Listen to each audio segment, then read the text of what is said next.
I want to work with the individuals, who have purchased real estate, who invest in real estate, who are building businesses, Yes. that kind of stuff. What can I learn from what they're doing? I take from other niches, like business niches, fitness niche, all these other things. I pull inspiration from, because just because it's a different clientele doesn't mean that the principles don't stay the same.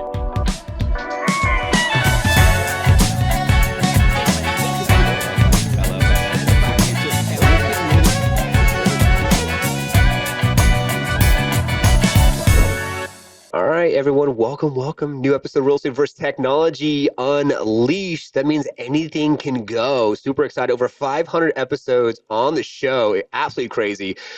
We have Jen behind the scenes. Jen, where are you at? I'm right here. What's Hi. up? Let's Lisa's go. I can't see what you can see, but I'm sure she's on the screen. And I'm super excited because if you don't already know, passive prospecting, parasocial relationships, where you're building relationships where people are going to know, like, and trust you and be at Winco hunting you down, like our guest today, and literally, you'd be like, do I know you? And so right now we have someone who was on YouTube in Oregon. He transitioned. Now he lives here in Arizona, and he was on the YouTube thing. Then he went over to the Instagram thing, and so now he's crushing it with Instagram. And I mean, this gentleman has 40,000 views. His videos right now, I mean, on average, some have 27,000, 36,000, 32,000, 70,000. So I'm not even gonna give you the average. 313,000. So if you want to learn how to passively prospect, you're a real estate professional out there, even a mortgage professional out there, you want to just leverage YouTube or just Instagram, you want to listen up. We have the one and only Bradley in Arizona with Arizona Life. Welcome to Real Estate versus Technology, man. Awesome. Thank you for having me. Of course, dude. Of course. I'm excited to have you on. It was interesting. We had Kimberly on before, and so she was like, I got a couple people. And I'm not going to lie, I live in the fast lane. So I'm like, all right, I got 5 minutes before. Who's coming on? I'm like, going really quick. I'm like, wait. Kimberly was traveling and I was seeing your content on her stories, and now here you are in the studio, dude. Super sick, man. Yeah, it's awesome. Yeah, no, I'm excited to have you on. I'm excited to dive into a little bit of, the catalyst behind getting into the industry, what motivated you to do that, and then we'll get into some of the tech and the technology that you're using. And we really want to dumb it down for our viewers and listeners out there so that way they can really understand what are some practical things that they could do and they can put into action today. Because I feel like, and give me your feedback, I feel like a lot of individuals out there, they just don't know what they don't know, and they're kind of like, no offense, chickens with their head cut off. So they're like trying to figure it out, but they just don't know what they don't know. Yeah, exactly. Right? Yep. Dude, I can imagine. So tell me a little bit. So why did you get in real estate first and foremost? What was that catalyst? Yeah, so growing up, I was always kind of like entrepreneurial mindset type of stuff. And after high school, I wasn't really sure what I wanted to do. Ended up getting into customer service. So I worked as a grocery clerk, worked my way up to manager, then ended up going into wine vending, all that kind of stuff. So always was in customer service. Yeah. And then at one point I kind of got into like MLMs, and that's what put me down the self-development route. Oh, I love self-development. Ultimately, I think led me into the real estate space, because I saw that I wanted to be in a career where there was no ceiling. However hard I wanted to work, the amount of money I would make would equate to that amount of work. Not, spending, 40, 50 hours at a regular job, and no matter what, my paycheck was going to stay relatively the same. Exactly. So real estate, it scaled. We ended up going down to visiting some of my wife's family friends. And they were in real estate, and I saw all their nice things, and I'm like, oh man, real estate, easy money, right? Every agent says, easy money. All you gotta do is sell people houses. Let's go. Come on, easy. And so I got into the business, got hit by a truck essentially, because I'm like, oh wow, this isn't what it is. I did start off really well, just because I'd made so many connections over the years through customer service and stuff like that, people I used to work with. And so leading up to getting my license, I was talking about getting my license. And so day one of having my license, I was out showing property. Wow. And then I think within a month and a half, I had my first closing. And then I think I had three or four more deals after that. Eventually got picked up by a team. I was like, oh, this is where it's at. So I joined a team, started doing the cold calling, all that stuff. at a certain point, like I got screamed at so bad on the phone. I was like, oh man. And it's weird because like it didn't, like normally stuff like that doesn't bug me, but after that, like I just could not pick up the phone cold call Wow. anymore. And so at that Wow. point I started like shopping around trying to figure out what I needed to do in order to generate business that wasn't cold Mm. calling. Yeah. Yeah. Um, and so I ended up getting into a coaching program, and my coach was like, hey, like, if you want people reaching out, he's like, you need to be on video, making content. So that was about 2018. I started creating videos. So I started doing that. I started in a Keller Williams office. I sounded like I was whispering. I was like giving a market update that was based off of like keeping current matters or something like that. Oh my God. Like the most generic thing ever. But I mean, that's where it started. And then like yeah, fast forward to like 2019, I really started diving into YouTube. I started following people like Sean Cannell, and then so I was like, oh, okay, there's something here with YouTube. And so in Oregon, I created a YouTube channel, started generating leads with that, and I was like, wow, this is nice. And then through the grapevine, we heard that we'd be potentially having to relocate somewhere. We weren't exactly sure where yet. Okay. And so I kind of took my foot off the gas. Decided I was like, oh, you know, I understand YouTube and marketing. What can I do that I can just take with me, like that I don't have to restart? Yeah. And so I created a YouTube agency, was doing editing, all that. It was a full on, like a one-stop shop. I did basically your scripting, everything for you. And then wow. Eventually I ended up getting pretty burnt out with that. It's a lot of work. It is a lot of work. I thought that it would be just easy peasy. Wasn't. So then in 2023, I was like, okay, I don't really know what exactly I'm going to do. That's when we found out that we were going to be moving down here. Okay. And so at that point I was like, okay, well, I'm not going to try to like generate any more business up here because we're going to be leaving. So at that point, I really took my foot off the gas completely on real estate, pretty much shut everything down. Wow. Prepped for the move. And so, I mean, I still had like closings and stuff like that from like past clients and stuff like that.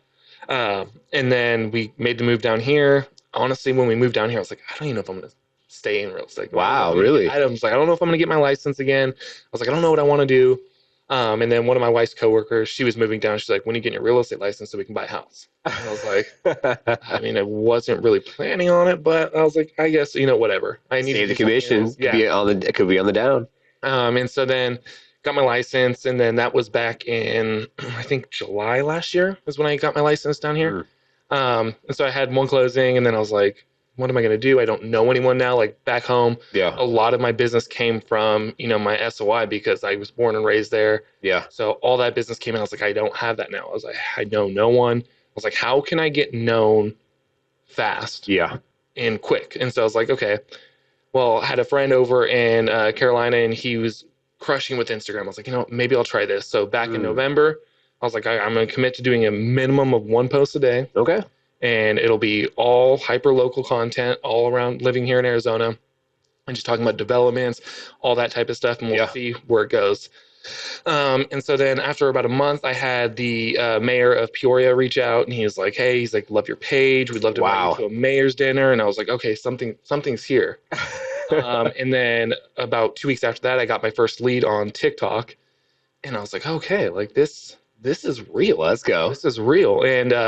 And then come January, I still only had like 100 followers on Instagram. And then all of a sudden, like, it just skyrocketed. And from there on, now I'm at pushing 40,000 now. And I mean, it's growing. I've taken, I think like last month and a half off because me and a previous business partner, we decided we were going to build a team. And so I kind of took the gas off the Instagram page. I was building out, we were working on her YouTube channel and stuff like that. And so I took the foot off the gas on the page, and now we decided that goals didn't really align, so we went separate ways. So now I'm back like, okay, I need to refocus. This is what's working. I even just finished up a partnership deal with the Arizona Cardinals. Nice, congrats. Thank you. Yeah, so I mean, like it's crazy. I mean, the page is only, 7 months old. That's amazing, man. I got to say congratulations. Hats off to you. First and foremost, I could feel the energy. I could see the focus. And I think anyone out there, if we can rewind to the beginning for a quick hot second, because I think some people out there are probably like, hold on, he got his license, and then literally within 30 days later, boom, he closed a deal. What sticks out for me is the fact that you're just a very open person, and you already were a part of the community because some of the jobs that you already had. So how did you get your first deal so quick? Yeah. So leading up, like the whole time I was doing my schooling and stuff like that, I was constantly talking about to like everyone in the community that I was working with. So like the current job I was at, I was a wine vendor. So I would pop around to different stores. Ooh, And so okay. I would see like all the employees there, Okay. the other vendors. And so like I would constantly see these people. And so obviously built up relationships over time, Yeah. consider them friends and stuff. And so once I started working on getting my real estate license, I was like, hey, like getting my real estate license, I'm super excited. Like can't wait to get out of this job. Like Yeah. I'm going all in on real estate, blah blah blah. And Let's like that's go. all I was talking about. Okay. I Okay. mean, now looking back, I was like, they probably thought I was annoying, but it is what it is. And so then, like, soon as I got my license, my friend was like, "Hey, dude," he's like, "I know you just got your license. You probably don't know what you're doing yet." He's like, "But I like you. I trust you, and I don't think that you would screw me over." He's like, "I would love for you to help me buy a house." And I was like, Dude, "Absolutely." let's go. See, hear that? So at the end of the day, just leverage the opportunity of what you're already doing to then have the opportunity to potentially earn business. And that's the thing. The know, like, and trust is so powerful. Like he said, I know you're not going to screw me over. We're already friends, and I would love to help you on your first deal. There's something to be said, I think, that people forget about because they get so caught up in their own demise, whether it's how they look or what technology they need to use and all these things, that they forget that, like, if you can just be a human being and be excited about and have more joy in life, I feel that that can then turn into opportunity where people want to say, hey, you know what, Bradley, let me help you out, man. I would love to be a part of that process Yeah. for you. Wow. Yep. 100%, man. Congratulations on that. That's huge. So, because I like to also help anyone out there, perception wise, is to like get out of their own way with things. Yeah. It's easy to listen to a show and then hear all the success, but not understand like what was the catalyst? How did they have the success? What did they specifically do to make it happen? And I was talking to my wife last night about how people get caught up so much, and she's talking about, I don't want to give too much, but another book around the lines along the lines of the how, and how people get stuck on the how. They get so caught up on how to do something instead of just doing it. Like when you went through the process of having your agency and found out how hard it was, you're like, it is not worth it. But there's a difference to be said. Anyone who's out there saying, oh, I want to do X, Y, Z, or I am doing X, Y, Z, and then I learned like you did and said, I'm going to go back and not do that anymore, instead of saying, oh, I just never push play or record. Yeah. No. So, Yeah. That's right. I think like people, like a lot of people that I talk to, they're like, oh, like I wish I could do what you could do. yeah. Or like, I just don't like the way that I look on camera. Or Yep. like, even when I was doing my agency stuff, some of the people I'd work with to be like, okay, well, it takes me, 30, 40 minutes to get ready. Yeah. And I'm like, well, I mean, like, you're overthinking how you are looking on camera. Like, people see you out in public every single day. Yep. Like, yet you are afraid of what people are going to think you look like on camera. Yep. Like, and so like for me, it's like I have a mouthful of braces right now, and I could care less. One of my tooths just died. Oh my Like, God. the braces shifted too much now. It's like turning black and Yeah. stuff. I had a root canal done last week, and I'm like, I don't care. Yeah. Like, I mean, I care how I look, but I don't care about the perception that people have when they see me. Yes. And I think that's powerful, and I feel like a lot of people don't lean into that. Oh my God. And I feel like they should, because it's funny. My wife, she's like, "What if like they have to pull the tooth and you're missing a tooth?" She's like, "Are you still gonna do videos?" I'm like, "Yeah." I was like, "I'll probably skyrocket even more because people will just eat it up in the comments like." What's wrong with this dude's teeth? He's missing a tooth. Who's this hillbilly? Like all this stuff. I'm like, that stuff just does not faze me. Like, I think it's funny. Like when I started getting all the mean comments on my stuff, I'd send it to like a group of my closest friends, and they're like, "Are these people your friends?" And I was like, "No." I was like, "I don't know who these people are." They're like, "They're talking to you like we talk to you." I'm like, "I know." And they're like, "This is crazy." I'm like, "Yeah." I mean, I feel like I've almost been seasoned to like take the hazing from my friend group in the past, 30 years. So there you go. Get out of your own ways. Just hit record. It doesn't make a difference. And to be honest with you, after I met you in person from seeing all your content, I would say that you're taller than I thought you would. You're in great shape. This guy's jacked. Okay. And I didn't even think twice about it. I mean, I'm like, okay, this guy actually, he looks better in person, so you could think one way, and Yeah. then the perception is in the eyes of the beholder and the person who is going to judge you anyways. My daughter's 6. I brought her to school today, and she didn't want to wear a dress because she said, I don't want to, it's too fancy. It needs to be at a wedding or a birthday party, and this, that, and another thing. I don't want to be made fun of. And then also she said it was a little too small because this girl's getting so big so quick. She's like 70 pounds and she's in like the 100th percentile. I'm like, dude, stop growing. You're only 6. Where's my baby? And I had that conversation with her. And I think that maybe you out there should have the conversation with yourself and be like, what am I really committed to? Because, I'm out here trying to grow out my hair. I'm looking a little fuddy-duddy, but whatever. I'm just going to grow it out, see what happens. It's cool just to change it up. Yep. Whatever. Yeah. It is what it is.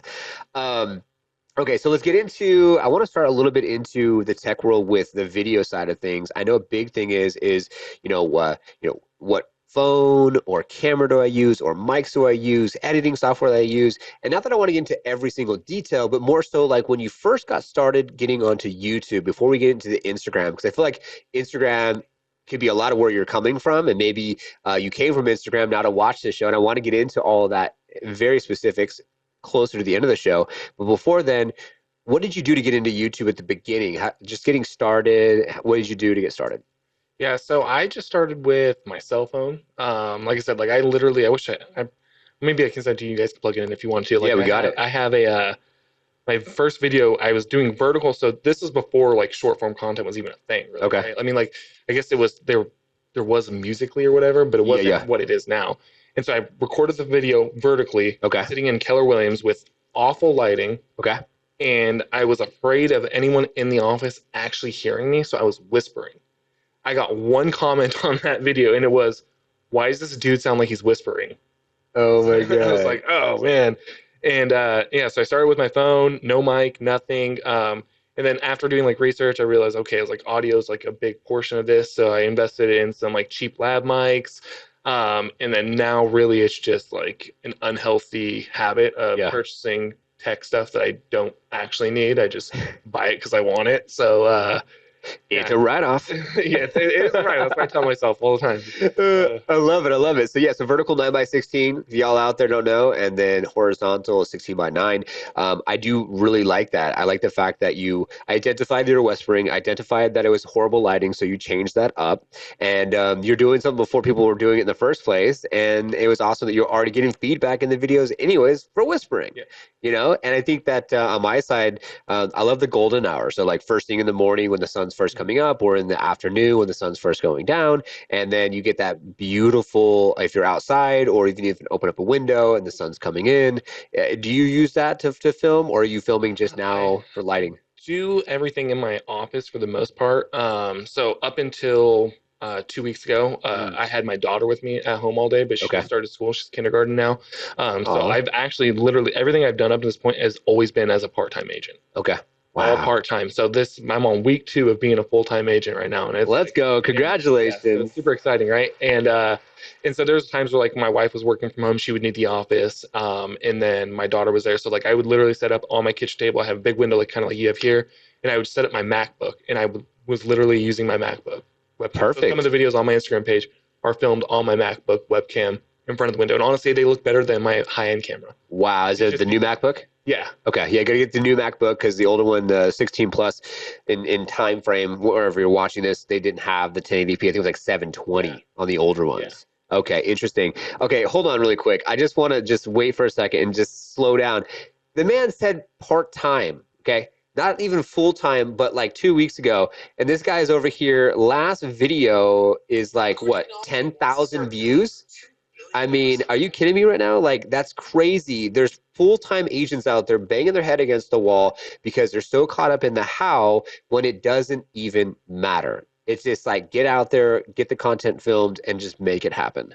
Yep. Wow. Wow, wow, wow. Okay. So since being in Arizona, you said you've been here for about a year? Yep, a little over a year. A little over a year, part-time? Yeah. How many transactions? As of right now, just the one. Just the one. And I have about 10 active leads that I've received through Instagram. Through my Instagram page. Okay. That's awesome. That's awesome. So let's get a little bit into when you think about Instagram, going from YouTube, what was the catalyst to go from YouTube to get to Instagram? Why did you stop YouTube and not go full on YouTube for Arizona market? So it was kind of it was a tough choice, honestly, because YouTube was like what I knew, what I trusted. I was like, this has been proven to work repeatedly Yeah. in like multiple markets. Yeah. But creating the YouTube videos also takes a lot of time. And I had been out of rhythm for so long that I was like, I just need something that I can kind of start building momentum on, build a habit of actually like showing up every single day and doing this. Yeah. And so I was like, okay, well, Instagram doing short form content is probably the easiest way because these videos, are going to run anywhere from a minute to 3 minutes tops. Tops. Yep. And so that's why I decided to go Instagram. I am actually in the process right now of launching a YouTube channel, Okay. long form. So going to be talking about some of the same stuff I am now, covering market updates, kind of that kind of stuff, more of like the standard stuff. Yeah. But the other thing too is like YouTube down here is a much more saturated market than it was Really? in Oregon. Yeah. So Okay. I mean, there's probably, I would say probably 5 to 10 agents that are doing YouTube on a high level in this market alone. And so like to compete with them, it's going to take a lot more time. And I was like, okay, that's another push. I'll just get into Instagram. And then maybe I could even use the success I'm having on Instagram, and that hopefully will kind of overflow into YouTube, and it kind of will give me a little extra boost there. I love that. Fantastic. Yeah, it makes a lot of sense because y'all, YouTube is hard. Yesterday I was talking to an agent who wants to get into the YouTube, and she's in the California market in Brentwood, California, where my wife's sister's at. And she was talking about doing it, and she was going back and forth about direction and what she was going to do. And is it that maybe the sponsor, shameless plug, Liftoff agent, she hires us to do the video editing, what have you, on the scale-ups level, or maybe ramp up, and then she could do her own filming and editing. And I was like, well, I like literally InShot, and I film everything on an iPhone 16 Pro Max. And I did our teams in the Philippines. I went last year to Bahal. And so I just did the whole entire video of the Philippines trip on my iPhone. You were on the plane for 16 hours, plenty of time to edit, right? So I just did the editing on the plane. By the time the plane landed, I literally it rendered everything, put it on YouTube, made a thumbnail within InShot, good to go, done. And then if you don't know about it too, the Captions app now, if you do videos under 2 minutes, it does all the AI editing for you. Oh, nice. It does everything from the captions to the B-roll to even the that type of stuff. It's freaking awesome. So in the meeting, I actually, with the Captions app, you got to pay for it, showed her that example. So, hey, there you go. Maybe next thing for you to nerd out on when you do your next Instagram video. So from YouTube to Instagram, do you feel like you're a little bit more rushed, or you have to like get through the video quicker compared to relax a little bit more because you have 15 to 30 minutes plus on YouTube for talk time? How does that kind of feel for you? Yes and no. I mean, I utilize AI and tech like heavily, right? So like, I have like a full formula now when I write my scripts that I basically will take like these developments or whatever, and I will find, like the main point, maybe 2 points that the general public actually has questions on or cares about. Yeah. And I make sure those are covered within, a 1 to 2 paragraph. Got it. And then I have my hook, outro. Yeah. And so like the idea is like on long form stuff, I will be doing probably like one video a month where like I just deep dive into these projects and developments a lot more, where I can't really go that deep on, on the short form stuff. Yeah. I try to give them enough value to where it's like, okay, like I got the gist of like what this project is. Interesting. I was like, the agent I was talking to yesterday, she said she wanted to do Instagram and YouTube. She wanted to do both. I know that the platforms out there, if you all don't know this, they really don't like you pushing people off the platform. But I could see how you could do a quick little plug at the end if you want more of an in-depth review of what I'm talking about.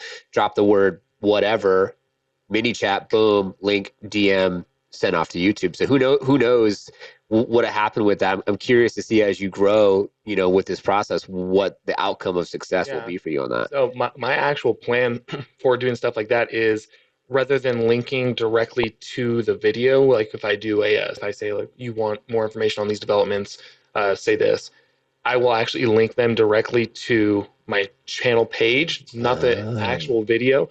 And then within that, I'll also use the I can't remember the app. I think it's like called or Twin Link or something like that. Basically, it forces where like anyone who opens that link, it opens natively in the app, the YouTube app, versus like a web browser. So like if I just text you a YouTube link right now and you click it, it'll open up as like a Google on Google there. Yeah. This way it populates with their YouTube account that they're already logged into. So even if they decide not to, they've already landed on the page. And then hopefully the next time they log into YouTube to go watch something, my mug shows up and they're like, oh, wait, like I never watched that video. Yeah. Boom. And now they're starting to get recommended my stuff. So that's my theory behind it. I don't know if it'll work. Just like the link you could do, so you have the native link where then when they do land on your YouTube channel, it prompts them to subscribe. Yep. Which is awesome. And there's something to be said with that, because that makes more sense, because it's all algorithms here, right? And we're getting real nerdy on the tech side here. There's a lot of algorithms. And so it's like, well, if you natively take them off the platform like Instagram and bring them to YouTube to a specific video, that could be a no-no, which I like how you're just taking them to the actual Instagram page itself to then let them just, have at it, which I don't know. Some people are kind of like, where's the video? I don't know, but at the end of the day, they'll figure it out if they really want it, or they'll, you get lost in the rabbit hole. You're like, watch 5 other videos before you actually see the one that they were like, where's that one on Instagram? So what's your thoughts? Because before we go deeper in the Instagram side, I'm teasing y'all. When it comes to YouTube, the one thing I do like about it is the evergreen aspect of it. And another thing that I love too that we do at the Liftoff Agent side that sponsors our show is doing a lot of the video to blogs. So we can then have the opportunity for additional wider funnel search engine optimization, whether they want to read or they want to watch, they have those options. So what are your thoughts from the perspective of evergreen on YouTube compared to, a video from your experience? How long does it live for? So it's funny. So my last video that I uploaded on my Oregon channel, I think was back in 2021 or 2022. Okay. I still get leads on that channel to this day. I want this one. So I think it can live forever. Like now, obviously, like the leads that come in from that channel aren't as much as they were. And now there's another channel in the market there that is absolutely blowing up and crushing it. And I remember watching him on YouTube in the beginning, and I was like, if he figures out the method behind YouTube, I was like, he has already shown consistency in this. I was like, he will absolutely dominate this market. Why didn't you call him and sell your channel off, dude? Nah, I'm just but you never know, what to say. It's like people are over there buying domain names and selling YouTube channels, But no, that's cool. Congratulations to that individual. And that's crazy. And that's the thing that I think people out there need to think about, is that everyone is so concerned about either how it's done and then thinking that they need to touch everything. They need to do the text message. They need to make the phone call. They can't delegate anything. But I'm here to tell you right now that that video that's still producing leads, not as much, is evergreen content. And then if you had a CTA with the website that you drove them to with the guide and with a automation sequence through CRM, you could literally take it to a point where you're not just getting a lead from YouTube, but you're getting a lead from your lender saying, I have a lead that just got pre-approved and is ready to buy right now. And you're like, what? Yeah, they said they found you on YouTube and they went through your automation. Yep. But see, people don't understand that. They completely negate the fact that that's something that is possible. And everyone spends so much time going in and doing viral content, which is not a bad deal. It's just, how are you driving them after the views and you get all the clout from that video? So I don't know. I love that. And I can imagine, do you do some of those things to maximize on the YouTube side? So yes and no. So like back then when I was doing the channel, it was still relatively new to me. Like I had automation set up. Yeah. But since then, all those things have been turned off. Yeah, that makes sense. Canceled. And so I probably would be getting even more stuff from there if they didn't. So right now, the only form of contact they can do is they could email that old email address, which I never check, which I probably should do a better job, because I feel like I at least get probably 3 to 4 leads a year. Check it today and DM me how many leads you have.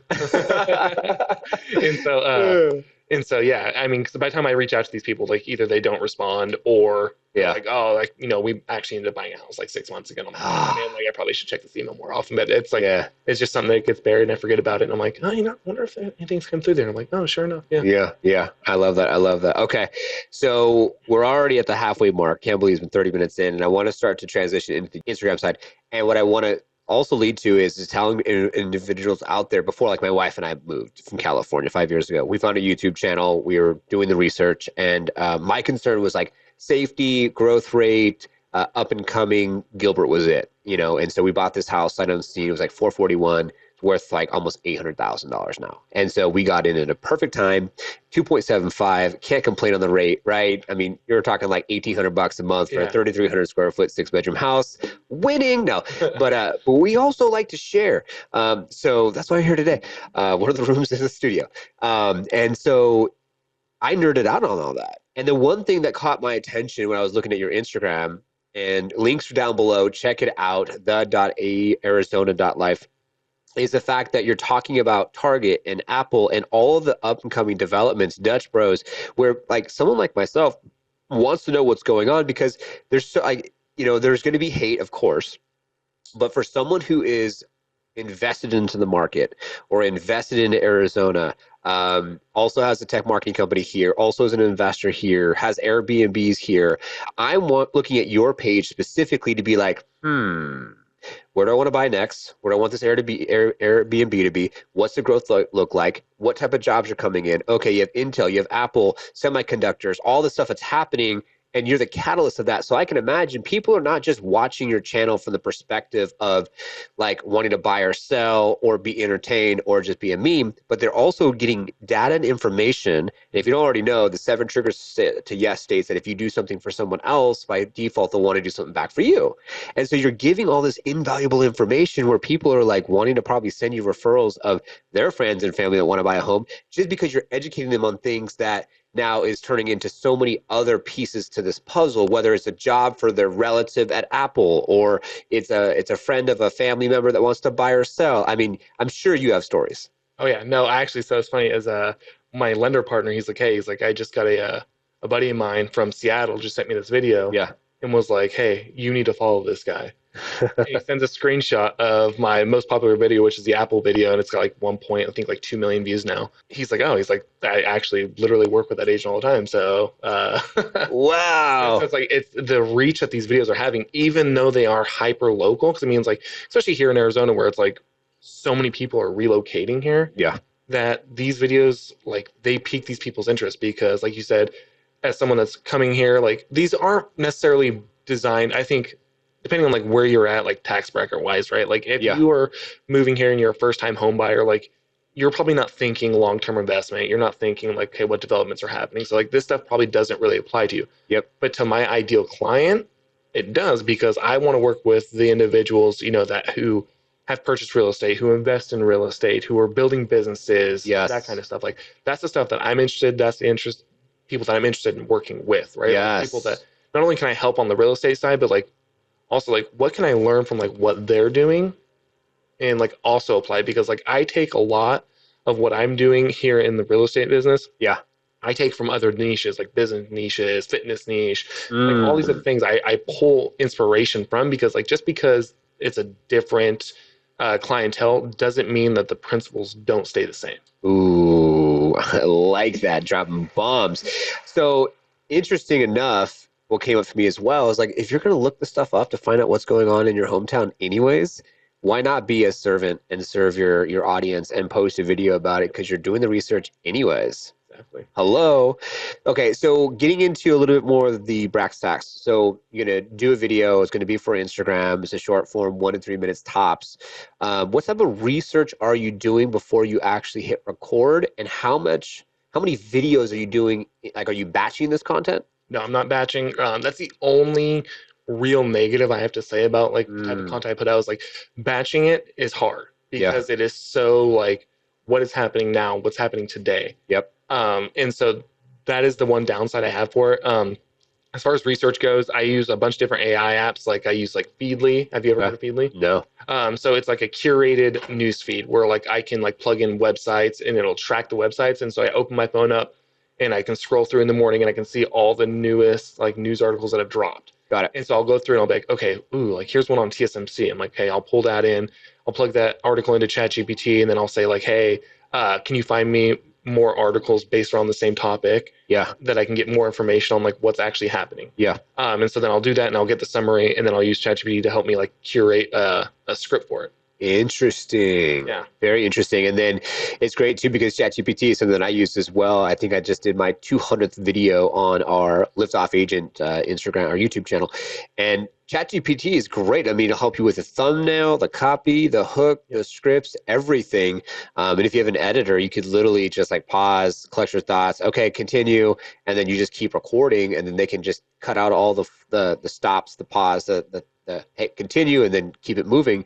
But super, super smart because you're going through the process of getting all of the data. You're condensing it down in the highlights within a minute to 3 minutes. When people are busy anyways, they want instant gratification. It's a 3 minute less than probably now scroll through the activity feed anyways. Yep. So what would you say when you're filming these videos? Let's go into a little bit more support for the viewers and listeners out there. Hook. What's been the best hook? Oh man, that one's a tricky one. I try to pull inspiration from what I see working. Okay. But then at the same time, I think it is more so important, like what the actual topic is. Got it. So there's a guy up in Michigan who does similar content as me. He doesn't do as frequently, but when he does it, dominates. And wow. A lot of his hooks are like almost, I don't want to say like trendy hooks, but they'll be like, is this a good idea? Like he'll pose a question, those types of things. And so I try to mix those in to kind of see like, do they hit, do they not? My biggest video, like I think the reason why it did so well was one, like it was a big number. So I'm opening up with like the shock value of it, right? So like, $100 million investment into Arizona that could change forever. Like, ooh, like that's a statement that people are like, well, what is this?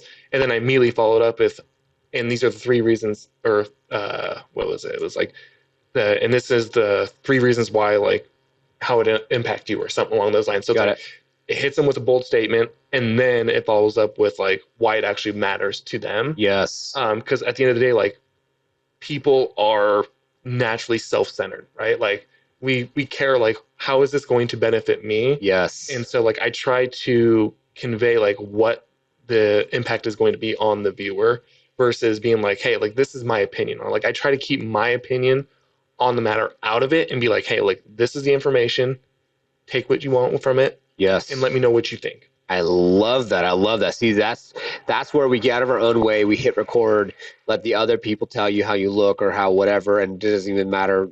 Obviously, you have to have a little bit of thick skin with that, and then make it about the person. It's very smart to come from a neutral standpoint because, as you know, with a viral video, and I've had a few myself, is that it starts to take a life of its own. People are having side conversations and this and that. Like you at that point, you're not even like commenting or liking on anything. Yeah. Right? Like I can imagine. Yeah, no, that video, the Apple video alone, there was actually people that I had to block on the page because they were getting like hostile in the comments with people. Like I'm talking like calling names, like just like super offensive stuff. And I was like, okay, like this, I need to shut this guy down because this is ridiculous. But yeah, that video, even early on, I actually didn't even engage in the comments. I probably could have done more had I started actually engaging. But I was posting and ghosting. Yeah. Like I would hit it, boom, and then just let it be. That's awesome. See, that's a total different perspective I can imagine for myself and anyone out there can relate. It's like, oh, how many views did I get? Who commented on it? What? And then like you start thinking about it, and I feel like when you think about things too much, it just causes resistance. If you just like you post and ghost, I like that. I'm gonna use that one. Post and ghost. That's gonna be my hot takeaway from today's podcast. So on a video, like, how long does it live for? Like that Apple video that hit 1.2 million. So I mean, some of them like they'll keep getting. Like I did one on a monsoon, not a monsoon, but there was like a storm coming in, and like it was getting like passed around like on social media. Like, everyone was talking about it. I was like, I don't know if this really fits with my page. I was like, but I was like, my page's goal is to inform people about things that are going to impact their life here in Arizona. There you go. And so I was like, well, a potential big storm does impact them. I was like, let me try. That video I posted at the end of May. People are still commenting on it, being like, all I see is sunshine in the schedule or in the forecast. I'm like, well, that's because that was from like a month and a half ago, 2 months ago. Like, so they actually live longer than you think, but the growth of it, and like, it does kind of flatline and it kind of just Yeah. slowly climbs. And it also sounds like it's less, relevant because of the fact that like that's the thing I like about YouTube is they're specifically searching something to find Mhm. something instead of the scroll, which they did probably to find what they found, and they're like, hold on, it's not even like this. Everything's fine in the forecast. Duh. Well, why don't you look at when this was posted? Obviously, it's been like 5 months now or 6 months or whatever else, which is very interesting, very, very, very interesting because I think that can help give individuals context out there because it needs to be fast and quick. Like, so when you go and put together a video, start to finish, how long does it take? Now that I switched out of CapCut, it's taking a little bit longer. But back when I was in CapCut, like in my prime of posting regularly, I could do from the research phase all the way to posting it 45 minutes. 45 minutes compared to YouTube? YouTube, oh man, YouTube, gosh, that's hours, Hours. hours easy. I mean, I spend hours editing Okay. it. Okay. So in the Instagram videos, what's your process? Because basically everything that you have here is talking more so about Arizona life. It's not really, I don't see much going on here from the perspective of like you're an agent. It does say at real broker. If you know, you know, but if you don't, you don't. So how many of these people do you think know that you are a licensed real estate professional and don't? So that's the best part, I think. So, a lot of the people that share my content Yeah. are agents. Like agents are sharing, and it's crazy. So, like at the end of all my videos, I end them the exact same way. I'm Brad Armstrong, a local real estate agent, and I make videos, and I find out what's happening around the valley, so you don't miss a thing. So follow for my So, links. so you're putting at least putting that out It's there. at the very end, right? But Yeah. it's like not everyone's. I think on average, like 10% of people actually watch the video all the way through. Yeah, I heard Right. Jen back there too. Jen's like, yeah, I follow, I watch. That's why he's here. But yeah, and so but these people are sharing it on their pages, and it's like they're putting me Yeah, in front of their SOI, like their past interesting. clients. Because like the one thing, like if you go to any sort of like social media mastermind Yeah, classes or whatever, what they tell you is like once you make contact with them, get them on your socials so they start seeing you regularly. yeah, So it's like all these people have like spent years building out like their audiences of local people and stuff like that. yeah. And now these agents are literally sharing my content in front of their past clients, their Genius. family, their friends, and I feel like a lot of the agents don't know because I think, and I mean, sorry if this offends you guys, but agents are so lazy. We're Like unleashed. like they are so lazy that they won't even like they'll see like, oh, this was good for my audience, but they won't actually watch the video to know for sure if it actually is. And so they just share it because they're like, oh, this is Yeah. easy content. It makes me look like a expert. Yep. Boom, share, share, Yep. share. Now all of a sudden it's like, oh well, now all of a sudden they just put another realtor in their ecosystem. Interesting. That is fire. Hey, y'all. Watch the entirety of the actual content. I think at the end of your video, you should try something like if you're looking to buy or sell, shoot me a DM.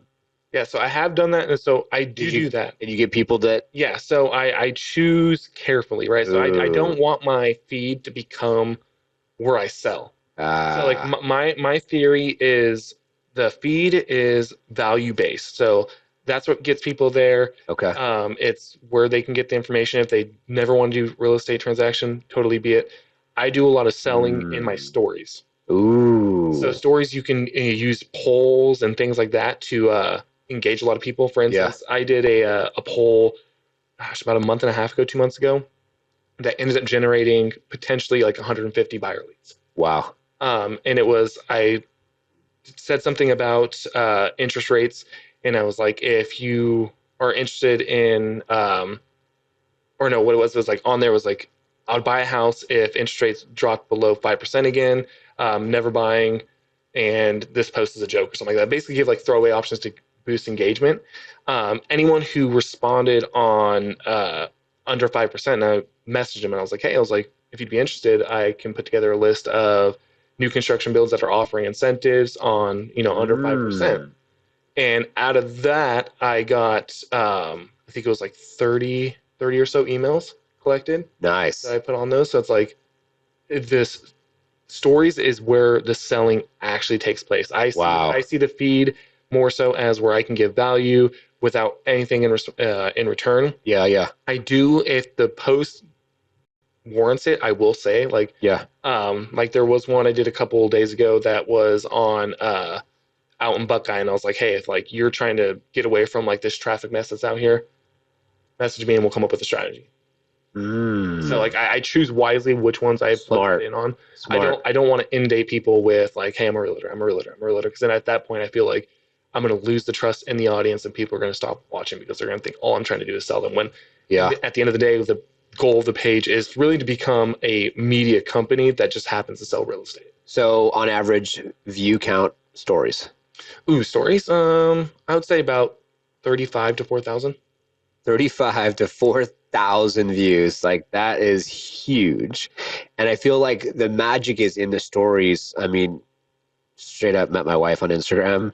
Shout out to Dan Gandy. He's in Oregon. He's with the Operative Group. I don't know if you know who the Operative Group is. He's with Real Broker. He was our co-host for many, many, many episodes, and the VP of Liftoff before he went off and just focused on his real estate career. And he met because Instagram as well. And I feel like the stories is where it really, the rubber meets the road, and people actually invest into like who you really are and actually are curious. So I'd be curious to see if you were to put together an automation in the system behind the scenes with those stories, what you could do to be able to like have them click a link, go to a specific location, because it sounds like a little bit of heavy lifting to try to do all that. Yeah. Especially being part-time, now you're full-time, so you have the time. But doing something where they can click a link, go to a location, fill out an intake form, goes to your CRM, then they get pre-approved automatically with a lender, and then instead of like the 30 emails that are now getting dripped on for like new construction, what's going on, it's like 5 closed deals. Yeah. That's what I'd be curious to see. Yep. No, that's something that I'm actually trying to build out right now. Yeah. So, all right. Yeah. Well, we could talk after the show. Okay. We'll set that up. So that's interesting, man. If you all getting some value here, do us a favor, subscribe, like this episode, and comment down below as one of your biggest takeaways. Give this guy a follow as well.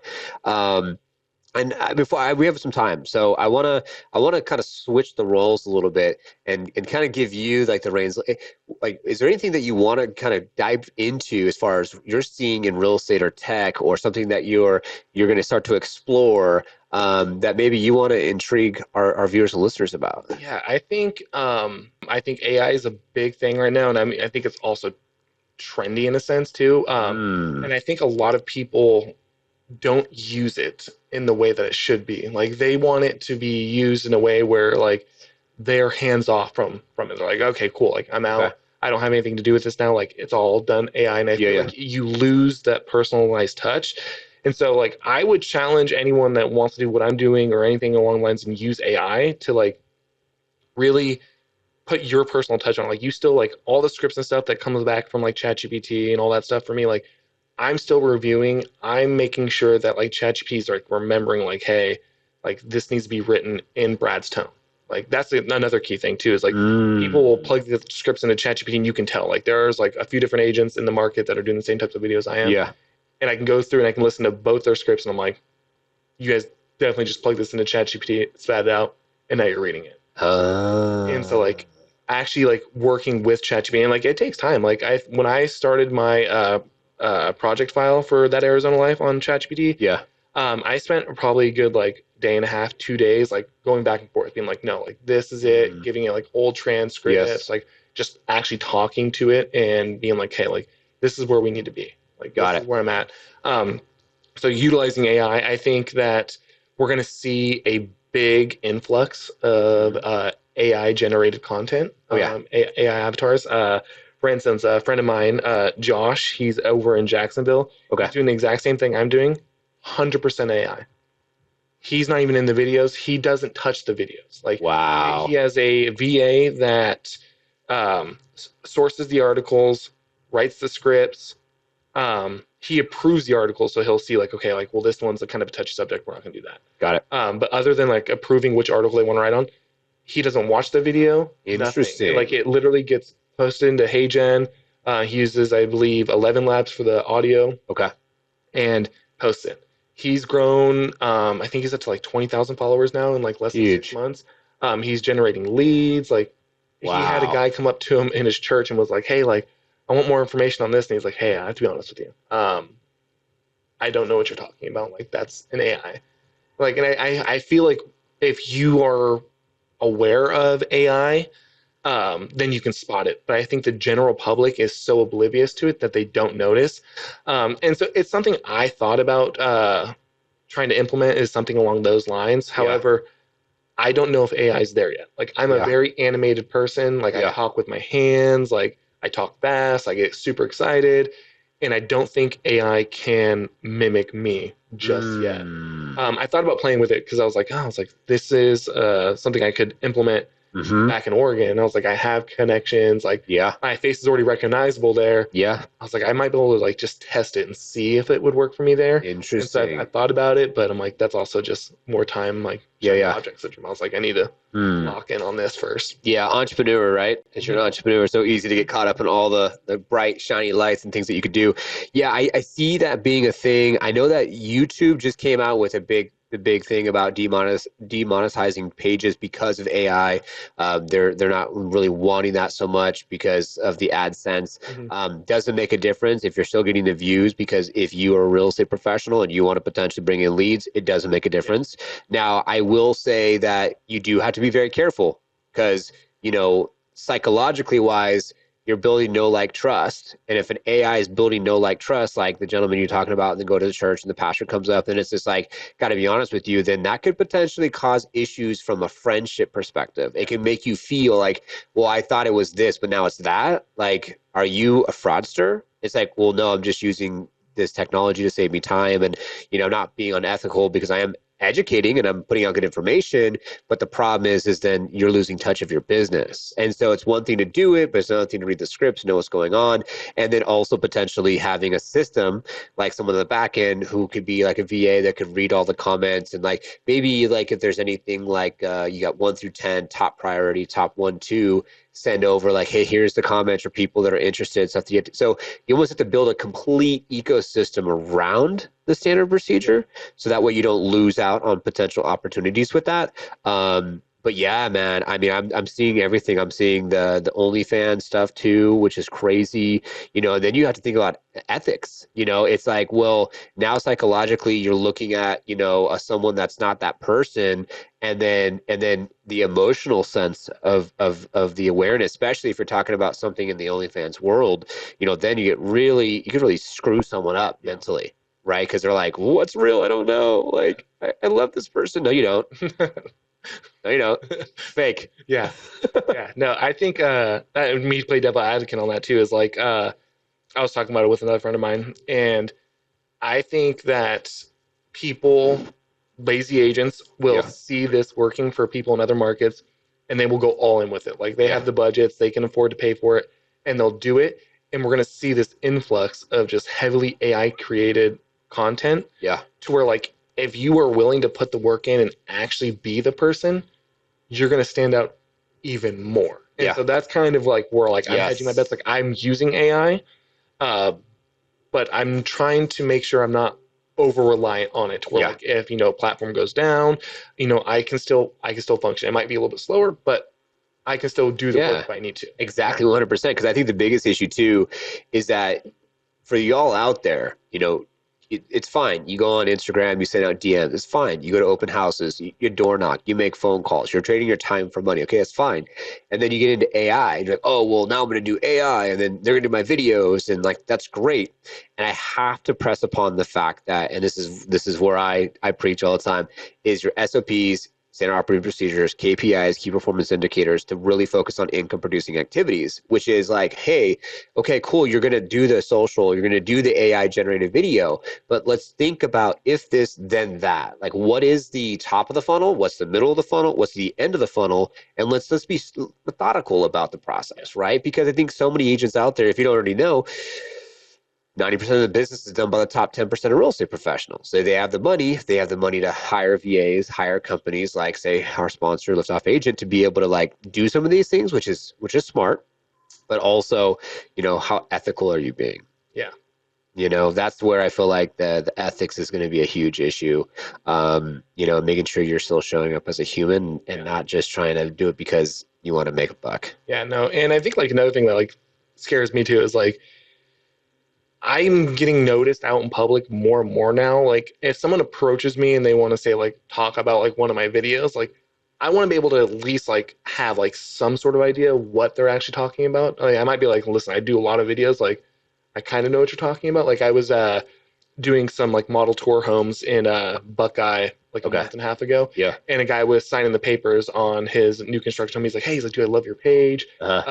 He's like, have you done a video on this yet? He's like, I know you did this one. Yeah. Have you done one on this yet? And I was like, I haven't. And I was like, well, I'm glad you brought that up because that would make a banger video. Huge. So, there you go. and so like, yeah, I think like being able to just actually like relate to the people and have that conversation when it comes up, I think is huge too, because people will see you online and they'll see you as like almost like a celebrity. And if like they come up and ask you a question and you're just like deer in the headlights, you're just like, I don't know what you're talking about. I feel like you kind of lose a level of trust with them. Yeah, most definitely. And you got to be quick on your feet, right? If you're a true entrepreneur, strategic thinker, I would say an extrovert, like, you know, like you were at the beginning, just talking to everyone about you being in real estate, and then that's how you picked up some deals.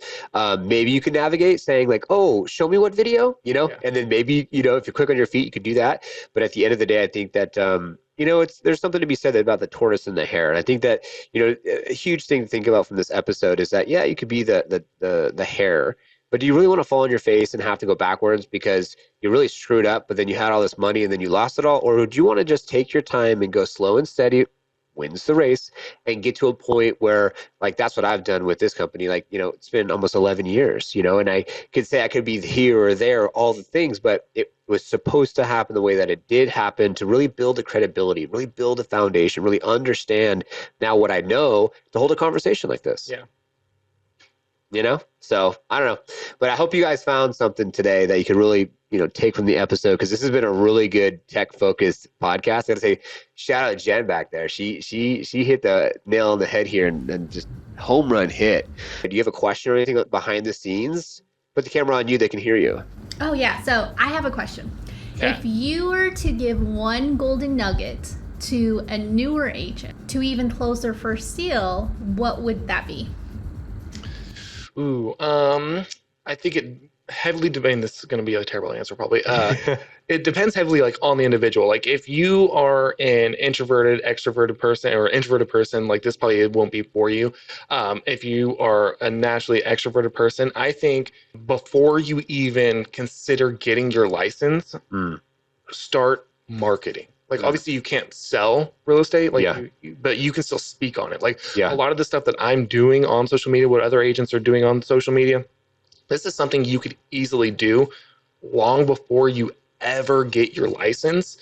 And if you have these systems and stuff in place before you get your license, like, that ball is going to be rolling so much faster. I think that I don't like cold calling, that stuff works. Like, if it didn't, obviously the agents that are still doing it today wouldn't continue to do it. Like, those methods still work, but I believe they're working less and less. Like, as the older generation, you know, passes on. That's a nice way of putting it, I guess. It's like like my generation and younger generations, like, we don't like talking on the phone. Like, I despise talking on the phone. If I don't have to talk on the phone, if I can do it in text, that is where it's at, right? And so, like, I think, like, social media, like, all that kind of stuff is, like, the future of how you are going to be interacting with potential clients, prospecting, and that type of stuff. And so, you know, just getting ahead of that and, you know, really focusing on, like, how you can get people to know, like, and trust you before you ever get in the business. Because I think a lot of agents will come into the business like I did. And if you don't have, like, a strong sphere or whatever, like, you could go 6-12 months without ever closing a deal. And if you aren't already set up going into it with that, like, that puts a different type of pressure on you to where, like, all of a sudden you can't actually serve your client at the level you are, because you're like, I need to make this money. And I've been, you know, super grateful. You know, my wife has a very good job. You know, she's brains of the operation. Love it. And so, like, we've always gone into, like, what I do in real estate as almost like side income. Like, everything, we make sure our life is based off of, like, what she produces, not what I do, because real estate is, you know, ebbs and flows, right? And so we've built our life around, like, what she does. Now, as, like, I'm going into full-time real estate like that, like, we will be transitioning and eventually building out to where, like, now we'll be living off like what I do and then Love it. bringing her home. But yeah, so like when you have that pressure to like close a deal, like all of a sudden you're like, oh man, like I know that like I said I'd look out for your best interest, but I need this because I got rent to pay. I have a mortgage to pay. And so you kind of lose that integrity over time as we're like, I've had deals where I'm like, I ended up walking away with like $500 on it because I was like, oh crap, like, Jeez. like this thing, I'd rather have it close, this person get the house. I'm not reliant on that income for this. So I was able to do that. And guess what? Those people referred me clients. They were like, this was amazing. And so like you're able to give that service. So like one, setting yourself up as you know, people already knowing you, liking you, trusting you.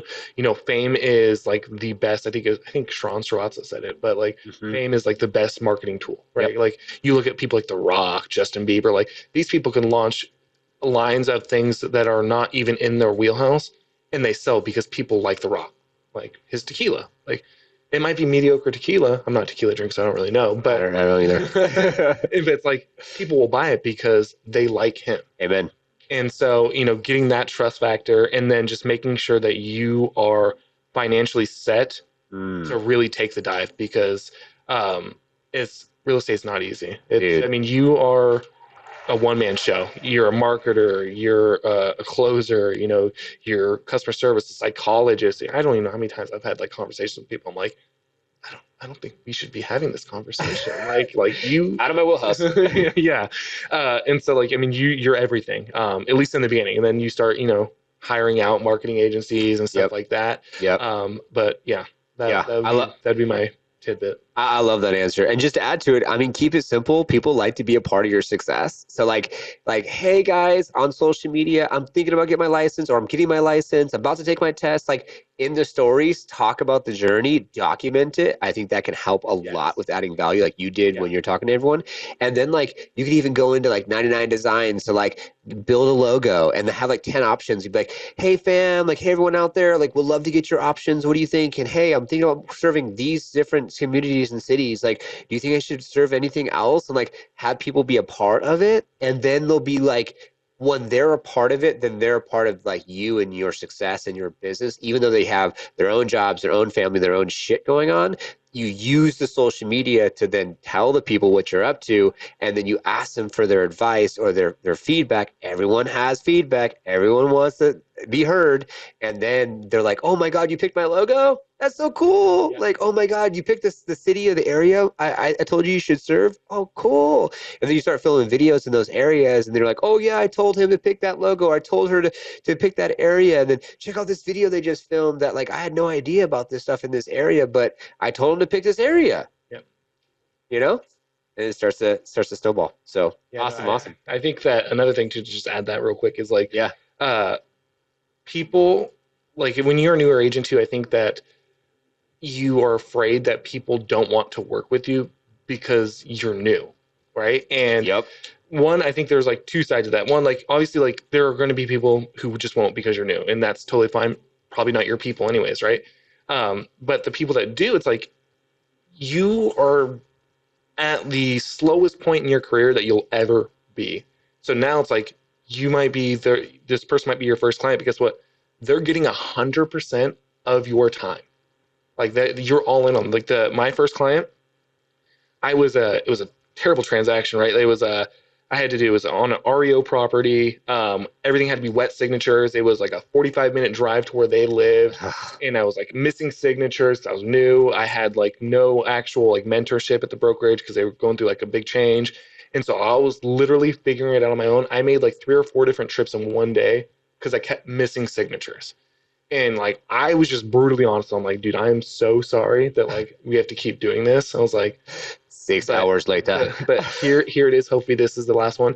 And I mean, like, obviously like people probably will get irritated and stuff like that. But as long as you're like upfront, honest, and just have open communication, a lot of the problems that we come across can be negated. Oh my God. Having actual conversations and communicating them well, because normally it's like we just perceive that like they think this, and so like then we dwell on it, and then all of a sudden like it just sends you down a rabbit hole, and then all of a sudden you create a problem that never even existed in the first place.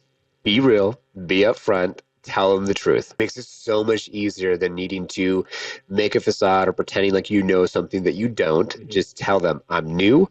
I don't know exactly what I'm doing 100%. I'm going to be learning through the process. Because you trust me, I get to learn with you. Yep. All right. Well, we're at the end of the show now. And I like to open the floor up to you as far as if there is a quote, a book, a golden nugget, the last thing you want to leave for our viewers and listeners that's going to be the nice bow tie on this episode. What would you like to leave for them? Yeah, so I know before the podcast even started, you kind of talked about, being really into like self-development and stuff like that. Yeah. One of my all-time favorite books, which I'm sure you probably read, it's a popular one, is Atomic Habits. And I think a lot of people could take a lot of different information out of that book. And honestly, it's kind of like what I did to build this Instagram page, right? Like I showed up, I took a small bite, something I could do every single day, and I stayed consistent with it. Because at the end of the day, like you're going to hear this over and over again, but consistency is key. Like if you are not consistent, it doesn't matter if you are doing the perfect thing once every 12 months, it's not going to work. You have to show up on a regular basis. And Atomic Habits, it was like an eye-opening book for me. I think I've read it like 3 or 4 different times now. Like every time I'm like, okay, I'm feeling in a rut. I'm like, I'm going to open this book up. I'm going to read this book. And I come out of it. I'm like, okay, like bite-sized chunks and let's go. Let's go, dude. Bradley, thanks so much for being on the show. This has been absolutely phenomenal. I mean, the value we've gave to the guests and the listeners today. Now you have a book to read has been phenomenal. So thank you so much for your time today driving out here. How far was the drive? Like 15, 20 minutes. Oh, way better than 45. Yeah. Right. Awesome, man. Jen, thanks so much for being behind the scenes as she's helping us with this show and getting a bunch of content and footage. You go ahead and give her a follow too. We'll make sure all the links are down below for both. Thanks to the team at Liftoff Agent for all of the editing and production of the actual show itself. And thanks to you for watching our show, as it is our intention for you to take things from our episodes. So apply to your business and have more massive success. And until the next one, like, subscribe, notification bell.